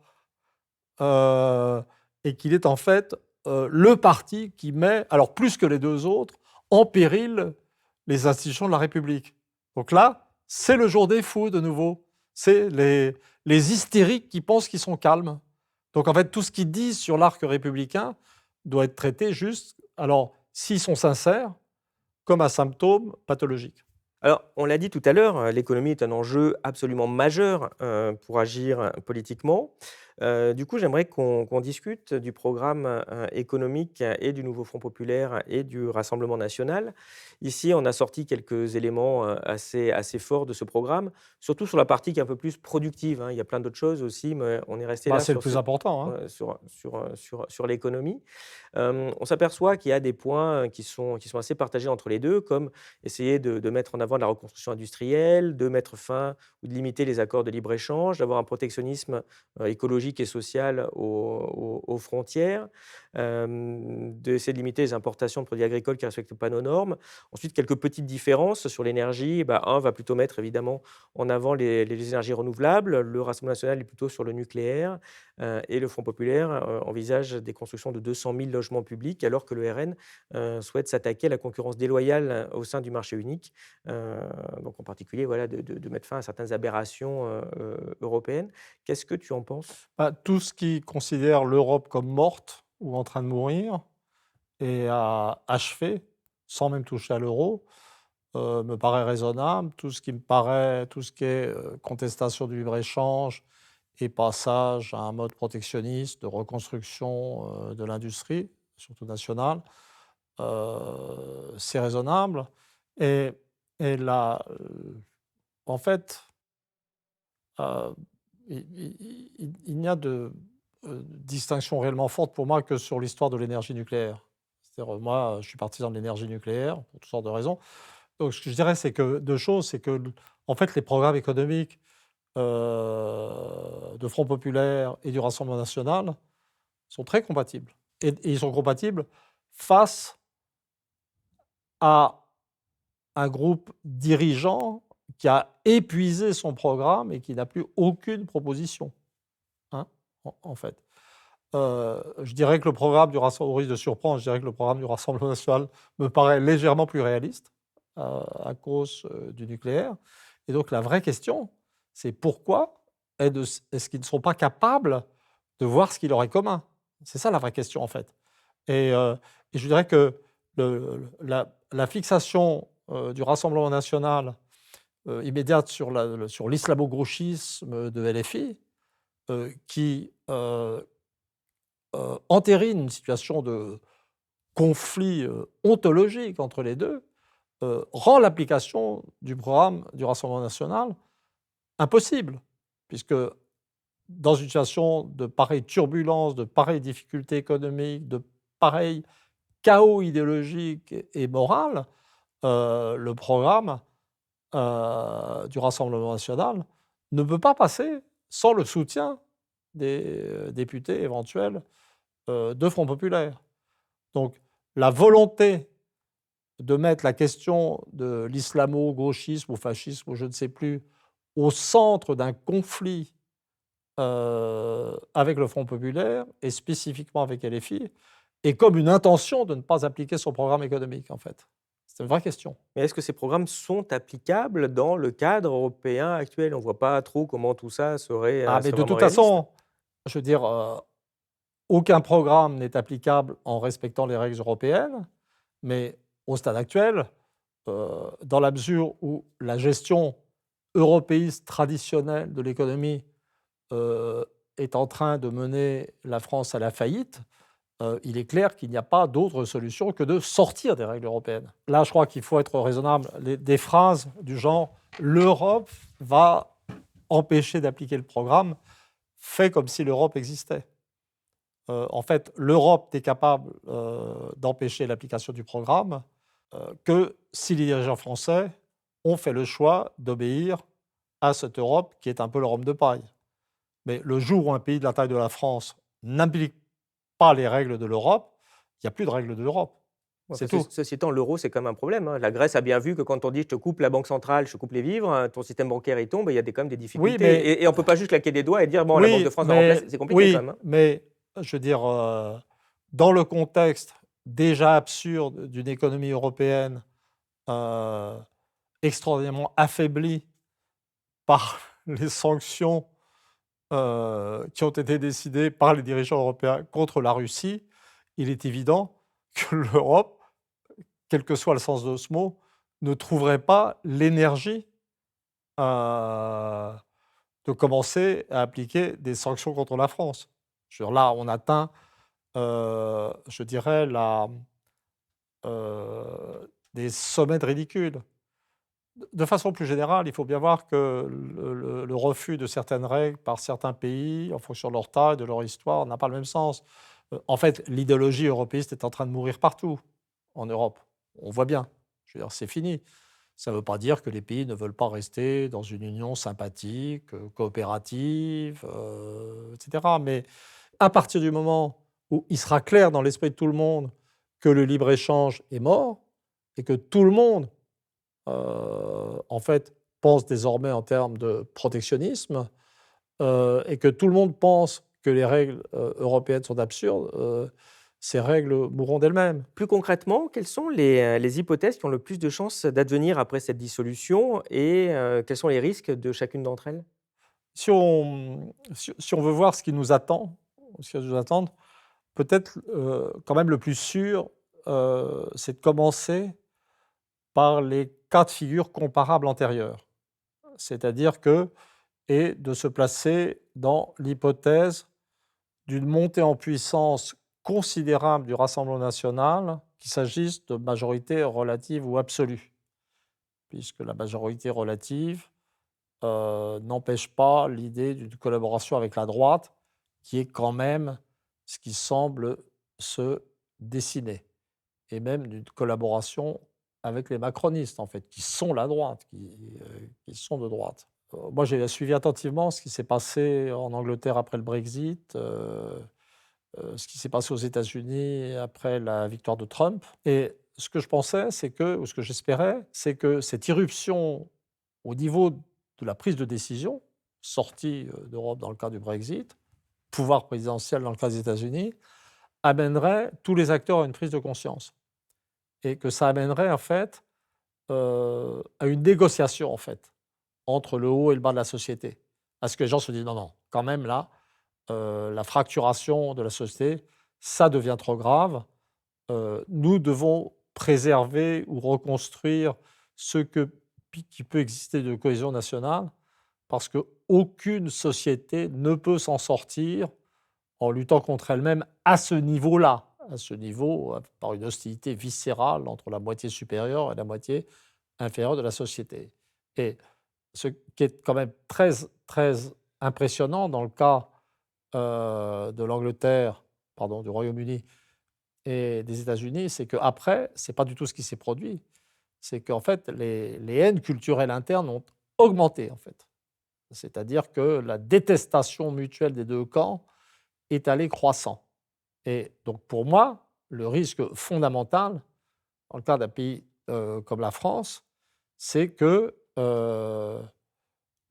l'arrivée à maturité de ce qu'on pourrait appeler, entre guillemets, la menace Rassemblement national ou la menace du conservatisme populaire ne mène à une situation de type anglo-américain de haine aggravée entre les deux composantes de la société. Donc ça c'est le plan général.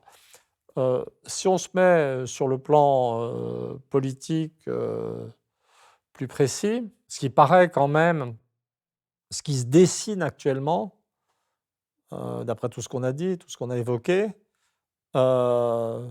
c'est une poussée du Front national qui finit par être acceptée et accompagnée par le macronisme et par l'ensemble de la droite. Les conclusions sont assez moroses, mais est-ce que tu aurais des, je sais pas, un programme, des solutions pour essayer, de sortir par le haut, de tous ces changements qu'on a évoqués? Oui, bon, la sortie par le bas, c'est l'axe macro-lepéniste, hein, menant à l'instabilité économique permanente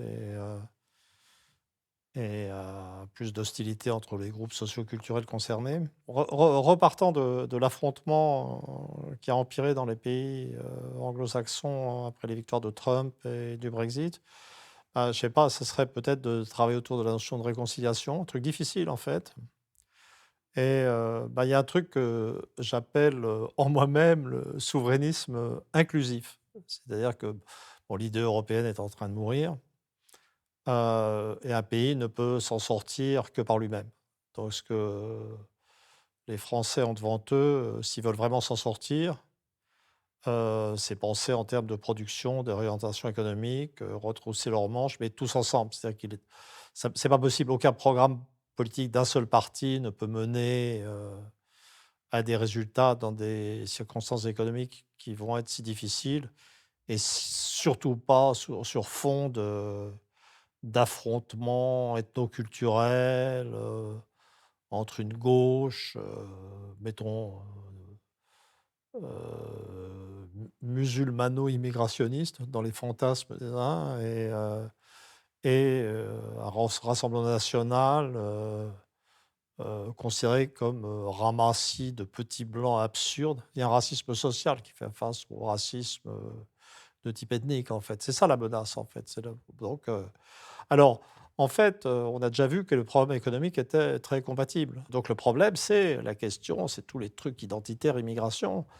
Et là, on peut s'en sortir en s'appuyant sur la distinction que j'ai faite, vraiment très importante, et que les deux blocs refusent, euh, entre l'immigration récente et l'immigration ancienne. L'immigration ancienne qui a produit des Français d'un genre nouveau, d'origine musulmane, pratiquants ou non, à mon avis le plus souvent pas pratiquants d'ailleurs. Ça, c'est l'immigration ancienne. Et puis l'immigration nouvelle, c'est l'immigration incontrôlée, actuelle, etc. Donc là, les concessions sont possibles. Donc la gauche accepte l'idée que, au nom de l'idéal de souveraineté, que le contrôle des frontières est légitime. Les Français ont le droit de vivre chez eux. Et puis d'autre côté, en face, les gens du Rassemblement national acceptent l'idée que parmi ces Français, il y a les Français d'origine musulmane et qu'on est tous Français. Donc un souverainisme inclusif, qui est la seule posture idéologique et mentale qui permettrait l'effort nécessaire, c'est un monde, je reconnais, un peu irréel au stade actuel, dans lequel on se reconnaîtrait tous Français, euh, les Français d'origine lointaine, les Français d'origine arabe, les flics, je parle d'un point de vue de gauche, les flics sont des êtres humains, je l'affirme, c'est important. Vous voyez l'esprit, quoi, l'esprit de rêver d'une nouvelle fête de la fédération qui refondrait la nation. Alors, j'admets que c'est très peu vraisemblable. Et en fait, je dirais en conclusion, quand on se réconcilie comme ça, quand un groupe se réconcilie, il faut un bouc émissaire, il faut un sacrifice. Et moi, je proposerais assez volontiers de faire de Macron, de transformer Jupiter en agneau du sacrifice. Oui, mais là, le bouc émissaire, ça va pas être facile de s'en débarrasser puisqu'il vient de déclarer, bon, enfin une déclaration de Macron, on sait ce que ça vaut, mais qu'il ne démissionnerait pas s'il perd. Est-ce que tu crois qu'en cas, même de blocage complet à l'Assemblée, il pourrait rester, bon, en violation absolue de l'esprit de la Constitution ou d'une Et jurisprudence de Gaulle, là, c'est là qu'il faut qu'on admette qu'on est en terre inconnue. C'est-à-dire on ne sait pas comment les gens réagissent dans des situations extrêmes. On est dans une période d'effondrement démocratique. Euh, on a certes fait l'analyse d'individus transformés en nains mimétiques, pas très impressionnant, mais on ne sait pas. Le dos au mur, peut-être que les gens réagiront bien, peut-être qu'ils réagiront mal aussi. Donc il est impossible de dire. Le risque est très grand pour nous, mais il est très grand pour Macron quand même. Il est très grand pour Macron en tant qu'individu. Donc en fait, il faut admettre qu'on ne sait pas. Mais ce qui serait bien, ça serait de faire comprendre à Macron que lui-même ne sait pas ce qui va lui arriver s'il tente un truc comme ça. Par rapport à tout ce que tu viens de dire, qu'est-ce que tu penses de l'info qui est tombée pendant qu'on avait cet entretien, donc je te l'apprends, de la presse qui se fait état d'une éventuelle volonté d'Emmanuel Macron, en cas de blocage de l'Assemblée, s'il n'y a pas de majorité, d'utiliser l'article 16? On termine par où j'avais commencé, Mmh. puisque Mais j'ai on dit... n'avait pas l'info au début, je précise quand même pour ceux qui nous regardent. Non mais c'est trop... Je veux dire... Ah, t'es prophète, hein, je veux on dire, vous propose un prophète, donc c'est en en fait, direct. Oui. j'ai dit au début de notre entretien que quand il était apparu à la télévision pour annoncer la dissolution, d'après son ton et son regard particulier, je croyais qu'il allait annoncer la mise en application de l'article 16. J'ai ensuite dit que la dissolution dans des temps si courts était un quasi-coup d'État. Et j'ai dit que ce qui aurait été légitime au sens le plus absolu du mot légitimité, c'est que les présidents du Conseil constitutionnel, de l'Assemblée nationale et du Sénat se réunissent et reportent cette dissolution au mois de septembre. Là, je pense que s'il veut appliquer l'article 16 dans le contexte et après avoir mis lui-même le chaos, Je pense que la première solution serait que, pour une fois, Laurent Fabius fasse son devoir, réunisse les deux autres et qu'il procède à la destitution du président. Et ça serait un beau réflexe républicain, si les gens aiment la République. Eh bien, nous arrivons à la fin de cet entretien. Merci beaucoup, Emmanuel, de nous avoir donné un peu l'exclusivité de ton analyse. Merci à toi. Et voilà, de façon traditionnelle, je vais te poser notre question de fin assez classique. Qu'est-ce qui, selon toi, est connu de peu de personnes et qui mériterait d'être connu de tous? Bah, je suis un peu embarrassé dans un contexte aussi dramatique. Je pense que ce qui serait bien, ça serait d'alléger un peu l'ambiance et de nous éloigner de la France.